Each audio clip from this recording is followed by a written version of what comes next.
I hardly know what to tell you about the next half hour, except that it has been reported as true by those to whom it happened. It has been investigated, and no one, as yet, has been able to explain it or disprove it.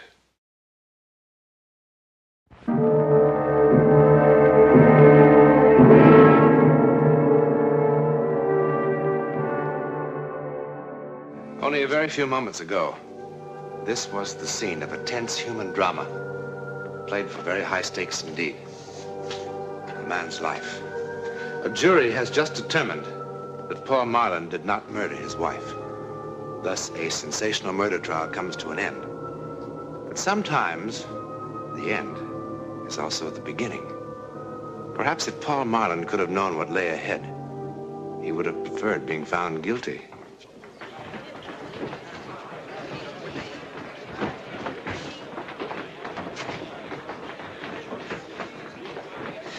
Well, you just going to sit there all day? What? Hasn't it gotten through to you yet? It's all over, Paul.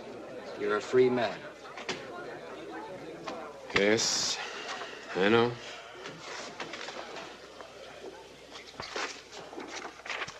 Such enthusiasm. It's not that I expect thanks, Paul. Nobody who charges the kind of fees I do should expect gratitude, too. But I had an idea that you might at least feel relieved. Dan, I'm sorry. I'm just so bone-tired I can hardly feel anything. I didn't even remember to thank you. No, I am relieved, and I'm very grateful, too. You were just wonderful. I'm lucky I had you for my attorney. It's easy to be marvelous when your client is innocent.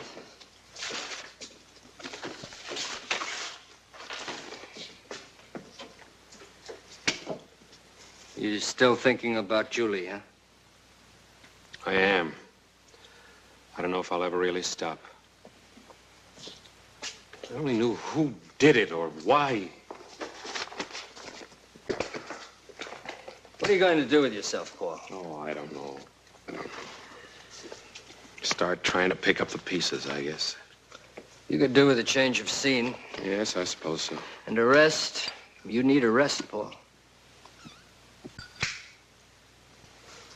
I'll think about it. Never mind thinking about it. You're going to do something about it. Come on.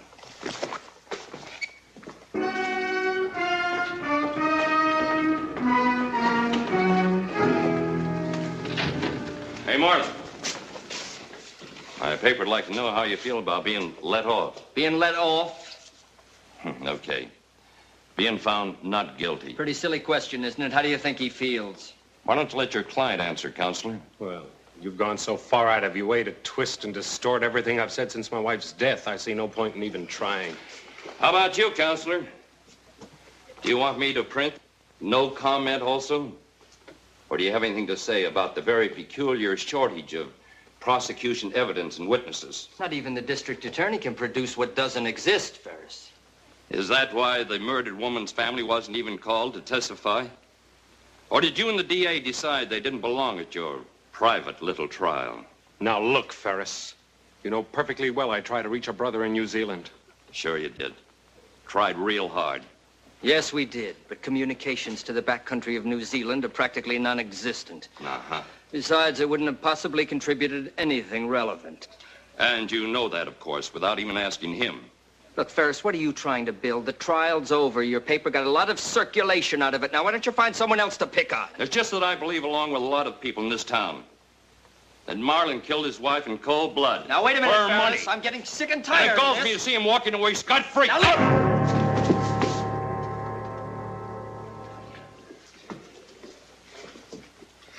Thanks. I've got my headline.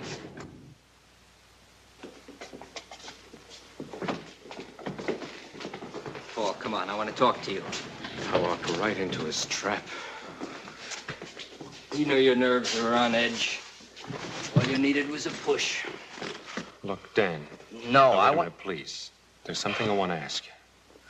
Now, the things he said about the trial, about the way it was handled. No. Now, you didn't... Paul, it's just as I told you.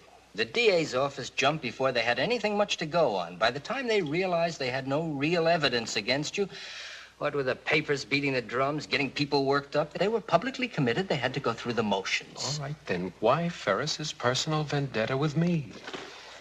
Now, he can't possibly believe that I killed Julie, can he? Oh, I doubt if he even cares, one way or the other. But he will go on needling you as long as it means good copy. And so will the rest of the press. Which is just what you want me to avoid. Mm-hmm. That's why all this talk about going away? Yes. You know, what Ferris said about some people in this town is true. People react emotionally, Paul. They react to cliches. Now, Julie was a lot older than you. You know that. She had a lot of money. And, well, people who see too many plots in the movies, you know, they're affected by it. Now, it'd be wise to give the town a chance to cool off. Yourself, you need a rest. And you can get a new perspective on things, come back with a fresh outlook. Is that my lawyer's advice? No. It's your friend's advice, Paul.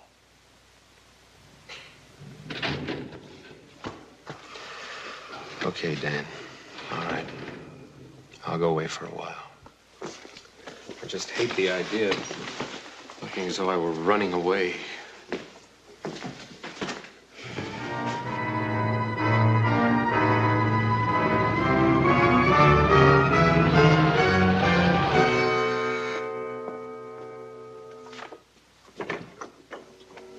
Ms. Wyckoff? Yes. Hello. I'm Paul Marlin. I recognize you, Mr. Marlin. The hotel phoned. All I have left is a third-floor rear. I'm sure that'll be quite fine, thank you. Well, it'll have to be. This is our season. Yes, so I understand. I'm sure you'll be quite comfortable. Guess I'm lucky to get anything at all.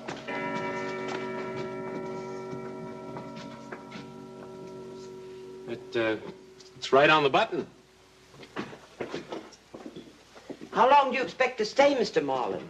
Oh, I really had no plans. Would it matter to you? Not a bit.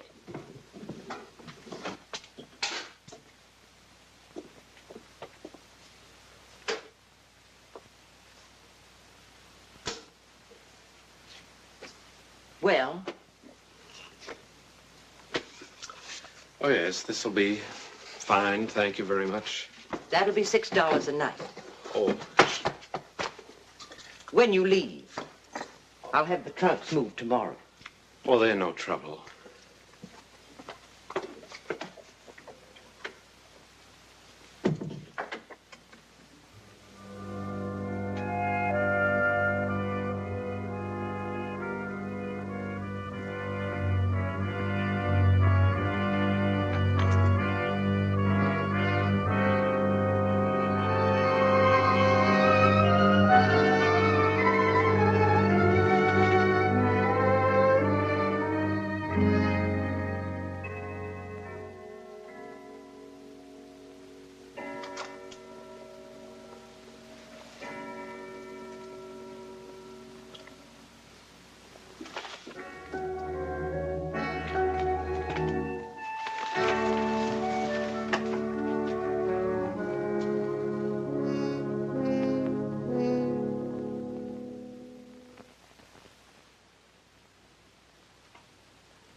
Help you? Urban. Any particular? No, anything.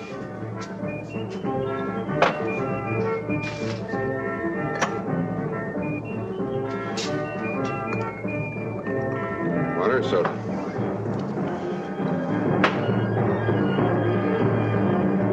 Another, please, a double.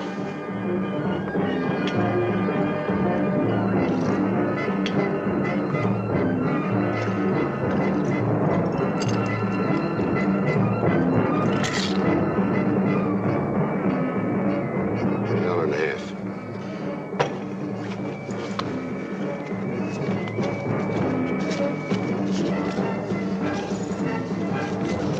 Keep it.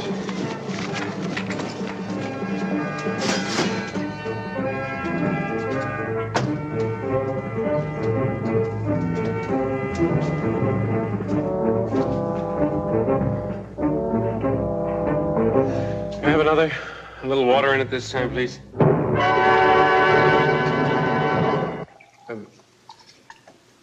Bartender, tell me something. What do you think? What's your name? Joe. Tell me something. What do you think of people who see things that aren't there and hear things? They've had too much to drink. No, I mean, before they had too much. Before they've had even one drop. Too much imagination, I guess. That's it. Too much imagination. Too much imagination is a dangerous thing, you know? Like the man said. Now, that's a good mirror. That is a mirror that I approve of. Friendly, you know? You look at it, looks back at you. No tricks, just what's there. You know, Joe, I've got a mirror in my room. Very tricky mirror. Everything, the whole place is tricky. You can't trust it. I mean, sounds and things that aren't even there. The clock striking the wrong time. Dogs howling like they're supposed to do when somebody dies. Thunder, wind, and lightning after. And you know there was no thunder or lightning tonight. Man came in with a German Luger pistol, and he shot me. Sure. And I didn't even know him. I never saw him before in my life. And I was wide awake. I mean, it's not like a dream. I was wide awake.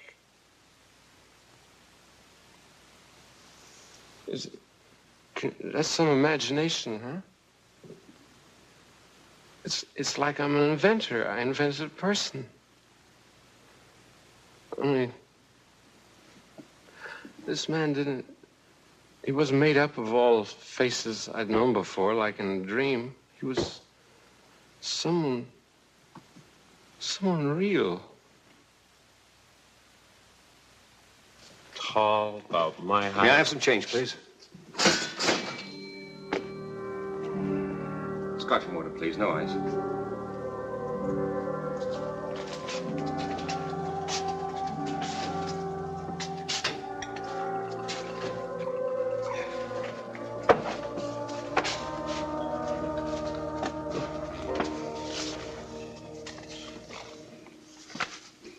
What's this supposed to be? Pardon? £1, Commonwealth of New Zealand. I'm sorry. I've only been in the country a few hours. It takes a while to remember about the currency.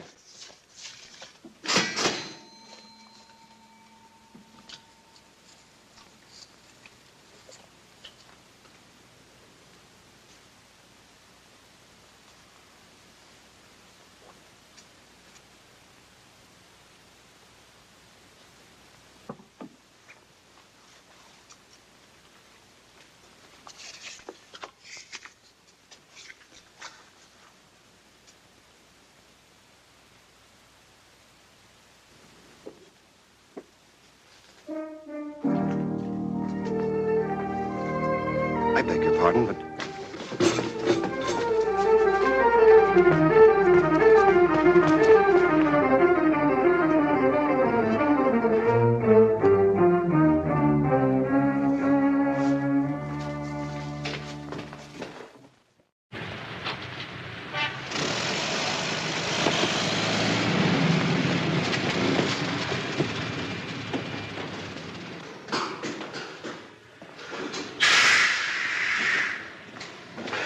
When is the next bus out of here? Where? Anywhere. Well, there's one at 2:05 to San Francisco. Or San Francisco. 4:50.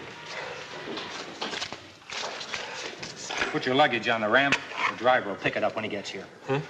Your luggage. Put it on the ramp. Oh, no, I don't have any luggage, thanks.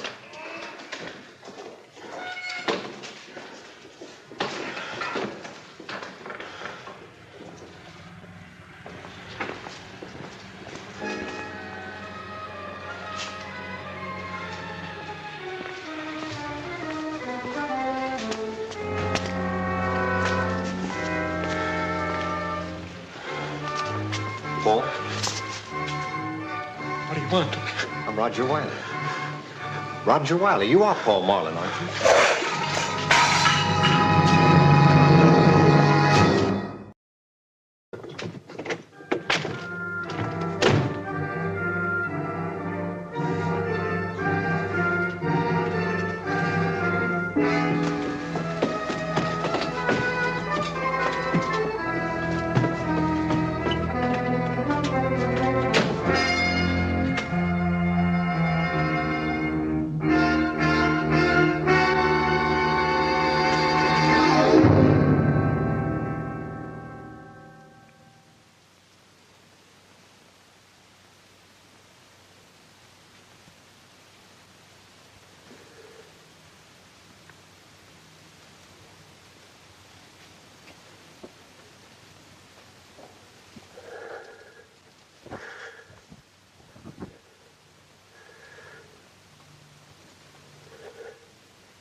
What is it?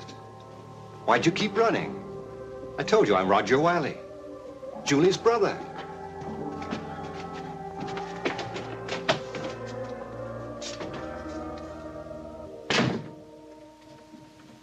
Aren't you well? Shall I call a doctor?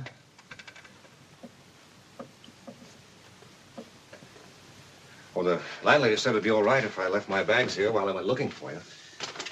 I explained who I was. How did you find me? Your solicitor told me where you'd gone. I only landed in San Francisco this afternoon. Oh, why did you come here? Well, Julie's estate, for one thing.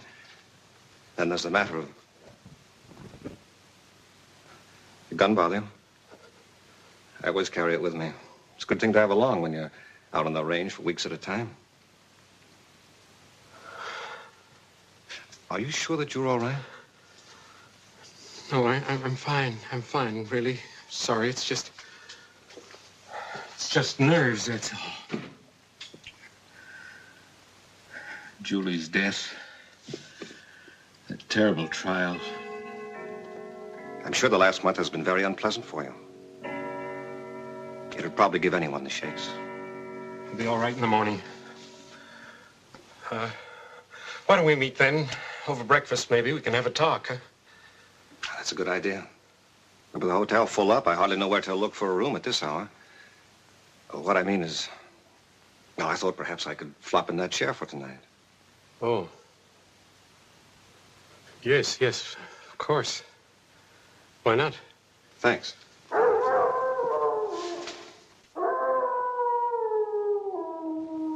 You were saying there was another reason why you came? Oh, yes. I've been out on the range rounding up some beef for shipment. When I got back, I found this letter from Julie waiting for me, along with a notification from the court about the trial and all. Julie wrote this the day before she was killed.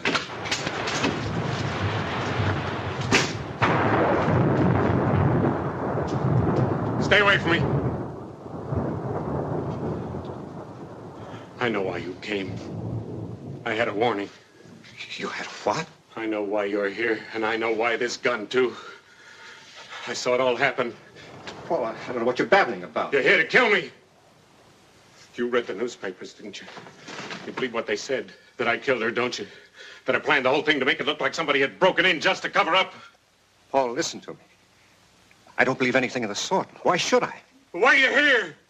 She told you everything in that letter. Paul. She knew everything right from the start, didn't she? I never fooled her, not for 1 minute, I'll bet. Paul, give me the gun. No. You don't realize what you're doing. No, I tell you! I waited too long. I've planned all this too carefully to have it all blow up my face now. I am her heir! I am her sole heir! You killed her. Yes! Yes. You're not gonna take it away from me. Nobody's gonna cheat me of it now.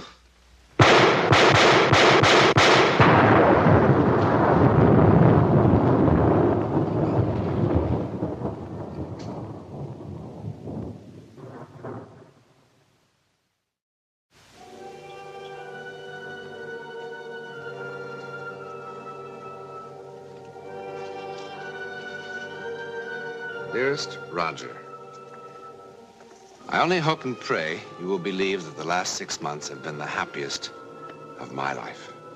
I know how foolish you thought I was to marry a man so much younger. I must confess I had my moments of doubt, too.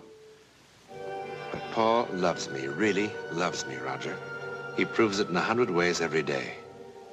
I've never felt so alive, so wanted. Enough of this, dear brother. I want very much to give Paul something in return for all he's given me.